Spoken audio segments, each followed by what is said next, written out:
ইরানের সাথে ইসরায়েল ও যুক্তরাষ্ট্রের চলমান যুদ্ধ প্রায় 1 মাস হতে চলল। এরই মধ্যে ঘটে গেছে বেশ কিছু ঘটনা। যে সকল ঘটনাগুলোর মধ্যে অন্যতম হচ্ছে যুক্তরাষ্ট্রের ডাকে মিত্র দেশগুলোর সাড়া না দেওয়া। এ নিয়ে বিশ্বজুড়ে চলছে ব্যাপক আলোচনা সমালোচনা। প্রশ্ন উঠেছে, একসময় বিশ্বের অন্যতম মহাজন বলে আখ্যা পাওয়া যুক্তরাষ্ট্রের কথায় কেউ কেন সাড়া দিচ্ছে না? খোঁজার চেষ্টা করব সেই প্রশ্নের উত্তর। শুরুটা হয়েছিল 1 বছরের কিছু বেশি সময় আগে, যখন যুক্তরাষ্ট্রের president Donald Trump America first নীতি নিয়ে দ্বিতীয় মেয়াদে হোয়াইট হাউসে যাত্রা শুরু করেন। তখন অনেকের ধারণা ছিল ট্রাম্পের এই নীতির কারণে সবচেয়ে বেশি বিপদে পড়বে চীনের ধীরগতির অর্থনীতি। কিন্তু বাস্তবে ভিন্ন চিত্র দেখা যাচ্ছে। যুক্তরাষ্ট্রের সঙ্গে টানাপোড়েনের মধ্যেই চীন অন্যান্য বাণিজ্য অংশীদারদের সঙ্গে সম্পর্ক উষ্ণ করে রেকর্ড পরিমাণ বাণিজ্য উদ্ধৃতি অর্জন করেছে।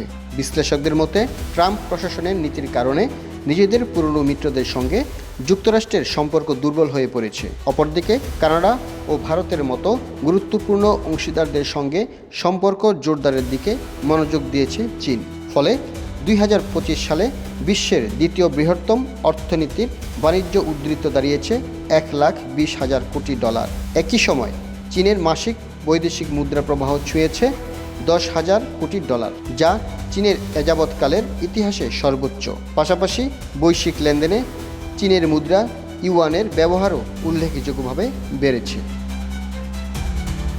এমত অবস্থায় চীনের সঙ্গে গত কয়েক বছরে কিছুটা শিথিল হয়ে পড়া বাণিজ্যিক সম্পর্ক চাঙ্গা করতে গত 28 জানুয়ারি যুক্তরাজ্যের প্রধানমন্ত্রী কিয়ার স্টারমার চীন সফরে যান। 2018 সালের পর কোনো ব্রিটিশ প্রধানমন্ত্রীর ওই সফরই ছিল প্রথম চীন সফর। এর আগে জানুয়ারির শুরুতে কানাডার প্রধানমন্ত্রী মার্ক কার্নি চীন সফর করেন। 2017 সালের পর কানাডার প্রথম প্রধানমন্ত্রী হিসেবে তিনি বেইজিং সফর করেন। তার সফরে দুই দেশ বাণিজ্য বাধা কমানো এবং নতুন কৌশলগত সম্পর্ক গড়ে তোলার লক্ষ্যে একটি অর্থনৈতিক চুক্তি করে। সফরে কার্নি চীনকে আরও বেশি অনুমানযোগ্য ও নির্ভরযোগ্য অংশীদার বলে মন্তব্য করেন। বিশ্লেষক ও বিশেষজ্ঞদের ধারণা, এই সফর কাজে লাগিয়ে চীন তার বৈশ্বিক রাজনৈতিক ও অর্থনৈতিক প্রভাব আরও বিস্তৃত করার চেষ্টা করবে। এদিকে খোদ যুক্তরাষ্ট্রের ম্যাসাচুসেটস অঙ্গরাজ্যের বোস্টন কলেজের অর্থনীতির অধ্যাপক আলেকজান্ডার টমিকের মতে প্রায় $20 লাখ কোটি অর্থনীতি এবং $45 লাখ কোটি শেয়ার ও বন্ড বাজারের জোরে চীন অনেক দেশের কাছে এখন স্থিতিশীল অংশীদার হয়ে উঠেছে। অপরদিকে যুক্তরাষ্ট্র ভিত্তিক বিনিয়োগ ব্যবস্থাপনা প্রতিষ্ঠান অল স্প্রিং গ্লোবাল ইনভেস্টমেন্টের উদীয়মান বাজারের ইকুইটি বিভাগের সহপ্রধান ডেরিক আরউইনের ভাষায়, চীন খুব সহজভাবেই নিজেকে নির্ভরযোগ্য ও স্থিতিশীল বাণিজ্য অংশীদার হিসেবে তুলে ধরতে পেরেছে। শুধু যুক্তরাজ্য বা কানাডা নয়, অন্যান্য দেশও যুক্তরাষ্ট্রের উপর নির্ভরশীলতা কমাতে নতুন অংশীদারদের সঙ্গে বাণিজ্য চুক্তির চেষ্টা করছে। চলতি বছরের 27 জানুয়ারি ভারত ও ইউরোপীয় ইউনিয়নের মধ্যে দীর্ঘদিন ধরে ঝুলে থাকা একটি বাণিজ্য চুক্তি চূড়ান্ত করেছে। এই চুক্তির ফলে অধিকাংশ পণ্যের শুল্ক কমবে এবং 2032 সালের মধ্যে ইউরোপ থেকে ভারতে রপ্তানি দ্বিগুণ হতে পারে বলে ধারণা করা হচ্ছে। আর উইনের ভাষ্যমতে যুক্তরাষ্ট্রের মতো একটি বিশাল বাণিজ্য অংশীদার এখন অনেক বেশি অনিশ্চিত। যুক্তরাষ্ট্রের সঙ্গে বাণিজ্য উত্তেজনার মধ্যেও চীনের অর্থনীতি 2025 সালে সরকার নির্ধারিত 5% প্রবৃদ্ধির লক্ষ্য পূরণ করেছে। একই সময়ে দেশটি ঘরোয়া বাজারের দুর্বল চাহিদা এবং দীর্ঘস্থায়ী আবাসন খাতের মন্দার কারণে দরপতনের চাপে ছিল। শেয়ার বাজারেও চীনের অবস্থান শক্তিশালী। গত 1 বছরে সাংহাই সূচক 27% বেড়েছে, যা যুক্তরাষ্ট্রের শেয়ার বাজারকেও ছাড়িয়ে গেছে। একই সঙ্গে ইউয়ানের বৈশ্বিক ব্যবহার দ্রুত বাড়ছে।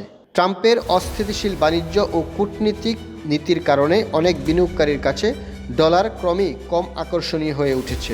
এই সুযোগে চীন ইউয়ানকে আন্তর্জাতিক মুদ্রা হিসেবে আরও শক্ত অবস্থানে নেয়ার চেষ্টা করছে। এত গেল 2026 সালের জানুয়ারি মাসে যুক্তরাষ্ট্রের অবস্থানের কিছু অংশ। এরপর গত 28 ফেব্রুয়ারি শুরু হলো ইরানের সাথে যুক্তরাষ্ট্রের অন্যতম প্রধান মিত্র ইসরায়েলের সমস্যার চূড়ান্ত পর্ব, যেখানে ইসরায়েলের সাথে ইরানের বিরুদ্ধে যুক্তরাষ্ট্র সরাসরি যুদ্ধে অংশগ্রহণ করে। তারপর শুরু হয় ট্রাম্প প্রশাসনের একের পর এক নাটকীয়তা, যে নাটকে শুধু ইরানকে নিশ্চিহ্ন করে দেওয়ার ডায়লগই প্রাধান্য পেয়েছে। ইরানের বিরুদ্ধে যুক্তরাষ্ট্র ও ইসরায়েল যখন একের পর এক যৌথ হামলা করছিল, আর সেই হামলায় ইরানের বেশ কয়েকজন উচ্চ পর্যায়ের নেতা নিহত হন। এ পর্যন্ত ইরানের নিহত নেতাদের মধ্যে গত 28 ফেব্রুয়ারি হামলায় ইরানের সর্বোচ্চ ধর্মীয় রাজনৈতিক নেতা আয়াতুল্লাহ আলী খামেনি তেহরানে তার নিজ কম্পাউন্ডে বিমান হামলায় নিহত হন। এর মাধ্যমে খামেনির 36 বছরের শাসনের অবসান হয়। একই দিন আইআরজিসি প্রধান মোহাম্মদ পাকপুর, সেনাপ্রধান আব্দুর রহিম মুসাভি, প্রতিরক্ষা মন্ত্রী আজিজ নাসির জাদে, শীর্ষ নিরাপত্তা উপদেষ্টা আলী সামখানি 17 মার্চ নিহত হন। খামেনির পর সবচেয়ে প্রভাবশালী রাজনৈতিক ব্যক্তিদের একজন ইরানের জাতীয় নিরাপত্তা প্রধান আলী লারিজানি। 18 মার্চ নিহত হন গোয়েন্দা মন্ত্রী এসমাইল খাতিব। 20 মার্চ যৌথ মার্কিন ইসরায়েলি হামলায় নিহত হন আইআরজিসির মুখপাত্র আলী মোহাম্মদ নাইনি। এই হামলাগুলো ছিল কেবল সামরিক স্থাপনায় আঘাত নয়, বরং ইরানের রাজনৈতিক ও সামরিক নেতৃত্ব কাঠামো ভেঙে দেওয়ার কৌশলগত প্রচেষ্টা। এতে স্পষ্ট হয় যুক্তরাষ্ট্র ও ইসরায়েল শুধু অবকাঠামো নয়, বরং সরাসরি নেতৃত্বকেই লক্ষ্যবস্তু করেছে, যা সংঘাতকে আরও গভীর ও দীর্ঘমেয়াদী করে তুলেছে। এর আগে গত 4 মার্চ ইরানের সঙ্গে চলমান যুদ্ধ সর্বোচ্চ 8 সপ্তাহ পর্যন্ত স্থায়ী হতে পারে বলে জানিয়েছিলেন মার্কিন প্রতিরক্ষা মন্ত্রী পিট হ্যাগসেট। তিনি বলেছিলেন, কয়েকদিনের মধ্যেই যুক্তরাষ্ট্র ইরানের আকাশসীমার উপর পূর্ণ ও অপ্রতিদ্বন্দ্বী নিয়ন্ত্রণ প্রতিষ্ঠা করবে। ইরান মার্কিন সামরিক শক্তির সঙ্গে পাল্লা দিয়ে টিকতে পারবে না এবং ইরানের সামরিক সক্ষমতা প্রতি ঘন্টায় ক্ষয় হয়ে যাচ্ছে। হ্যাগসেট বলেছিলেন, আমরা 4 সপ্তাহ বলতে পারি, কিন্তু তা 6ও হতে পারে, 8ও হতে পারে, এমনকি 3 সপ্তাহ পর্যন্ত চলতে পারে। শেষ পর্যন্ত গতি ও সময়সীমা আমরাই নির্ধারণ করব। তিনি জানান, শুরু হওয়া ইরানের বিরুদ্ধে যুক্তরাষ্ট্র ইসরায়েলের যৌথ সামরিক অভিযান এরই মধ্যে 2003 সালে ইরাক যুদ্ধে চালানো অভিযানের তুলনায় দ্বিগুণ আকাশশক্তি প্রয়োগ করেছে। একই সঙ্গে এটি ইসরায়েলের আগের 12 দিনের যুদ্ধে ইরানের বিরুদ্ধে পরিচালিত অভিযানের চেয়েও 7 গুণ বেশি তীব্র।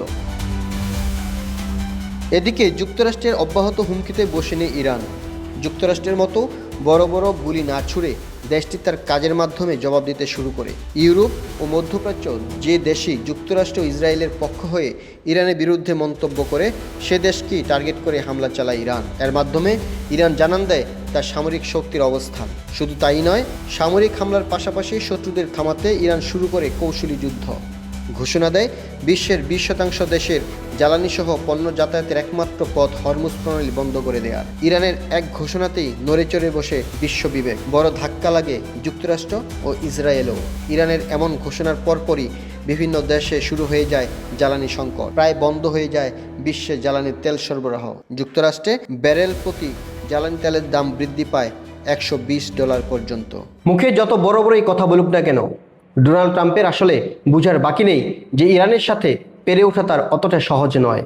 একদিকে যুদ্ধ বন্ধ করতে ইসরায়েলকে 1 সপ্তাহের সময় বেঁধে দেওয়ার পাশাপাশি ইরানের খার্ক দ্বীপ গুঁড়িয়ে দেওয়ার হুমকি, অপরদিকে যুদ্ধ বন্ধের সিদ্ধান্ত যুক্তরাষ্ট্রের নয় ইরান নেবে বলে ইরানের হুঁশিয়ারি বিশ্ব বিবেককে আরও একবার নাড়িয়ে দেয়। সবাই নিজ দেশের স্বার্থে শুরু করেন হিসাব মেলাতে। ইরানের এমন পাল্টা হুমকিতে যুক্তরাষ্ট্র সহযোগিতা চায় ন্যাটোভুক্ত দেশ ও বিশ্বের বিভিন্ন দেশের, যাতে ইরানের কাছ থেকে হরমুজ প্রণালী রক্ষা করে জাহাজ চলাচল স্বাভাবিক রাখতে পারে। যুক্তরাষ্ট্রের এমন আহ্বানের পরে ইরান হরমুজ প্রণালীতে মাইন বসিয়ে যাতায়াত করা সকল জাহাজ ধ্বংসের হুমকি দেয় এবং ইরানের শত্রুকে যে দেশ সহায়তা করবে সে দেশকে ইরানের শত্রু ভেবে টার্গেট করা হবে বলে জানায়। ফলে ট্রাম্পের আহ্বানে সাড়া দেয়নি কোনো দেশ, বরং চীন, রাশিয়া, জাপান, ফ্রান্স ও দক্ষিণ কোরিয়া পরিস্থিতি পর্যবেক্ষণ এবং নিজস্ব সিদ্ধান্ত নেয়ার কথাই বলেছে। আর কানাডা সরাসরি জানিয়ে দেয়, যুক্তরাষ্ট্রের সাথে সুসম্পর্ক থাকা মানে এই নয় যে সব সময় তার সকল সিদ্ধান্ত মেনে নিতে হবে বা সমর্থন করতে হবে। যদিও যুক্তরাজ্য শেষ মুহূর্তে যুক্তরাষ্ট্রকে তার আকাশসীমা ব্যবহারের অনুমতি দিয়েছে এবং এই সমর্থনের পরপরই ইরান যুক্তরাজ্য ও যুক্তরাষ্ট্রের যৌথ বিমান ঘাঁটিতে ব্যালিস্টিক মিসাইল ছুড়ে হামলা করে ব্যাপক ক্ষয়ক্ষতি করে। এই ঘটনার পর সবার মনে একই প্রশ্ন, যুক্তরাষ্ট্র যখন ইরানের সকল সামরিক শক্তি শেষ হয়েছে বলে দাবি করে, তখন ইরান কিভাবে একের পর এক মিসাইল ছুড়ে? পাশাপাশি যুক্তরাষ্ট্রের আহ্বানে কেন বিশ্বের অন্যান্য দেশ সাড়া দেয়নি? কারণ হিসেবে বিশেষজ্ঞরা মনে করেন, বিশ্ব রাজনীতিতে দীর্ঘদিন ধরে নির্ভরতার প্রতীক হিসেবে বিবেচিত যুক্তরাষ্ট্র এখন ক্রমশ তার মিত্রদের আস্থার সংকটের মুখে পড়েছে। ইউরোপ, এশিয়া ও মধ্যপ্রাচ্যের বিভিন্ন দেশ, যারা ঐতিহাসিকভাবে ওয়াশিংটনের নিরাপত্তা ও কূটনৈতিক ছায়ার নিচে ছিল, তাদের মধ্যে সন্দেহ ও দ্বিধা বাড়ছে। এই পরিবর্তনের পেছনে রয়েছে একাধিক জটিল কারণ। এর মধ্যে রয়েছে নীতির ধারাবাহিকতার অভাব, আমেরিকা ফার্স্ট নীতির প্রভাব, নিরাপত্তা প্রতিশ্রুতি নিয়ে সংশয়, অর্থনৈতিক ও প্রযুক্তিগত প্রতিযোগিতা, চীন এবং রাশিয়ার উত্থান, আন্তর্জাতিক সংঘাতে দ্বৈত মানদণ্ডের অভিযোগ, সরাসরি যুদ্ধে জড়ানোর ঝুঁকি, অর্থনৈতিক স্বার্থ ও জ্বালানি নিরাপত্তা, অভ্যন্তরীণ রাজনৈতিক চাপ এবং বহুমুখী বিশ্ব ব্যবস্থার বাস্তবতার মতো বেশ কিছু কারণ। ইরান ইস্যুতে যুক্তরাষ্ট্রের আহ্বানে মিত্রদের সাড়া দেওয়া বা না দেওয়ার ঘটনা নিজেই একটি বড় কূটনৈতিক বার্তা বহন করে বিশ্ব রাজনীতিতে, যা আস্থার সমীকরণ বদলাচ্ছে বলে মনে করেন বিশ্লেষকরা। মিত্ররা এখন অন্ধ সমর্থনের বদলে নিজেদের স্বার্থ, ঝুঁকি ও বাস্তবতা বিবেচনা করেই সিদ্ধান্ত নিচ্ছে। এই প্রবণতা ভবিষ্যৎ আন্তর্জাতিক জোট রাজনীতিকে আরও জটিল করে তুলতে পারে বলেও বিশ্লেষকরা মনে করেন। সবশেষ রাশিয়ার মধ্যস্থতায় যুদ্ধ বন্ধ করতে জাতিসংঘের জরুরি বৈঠক। সব মিলিয়ে কি হতে চলছে সেটাই এখন দেখার বিষয়।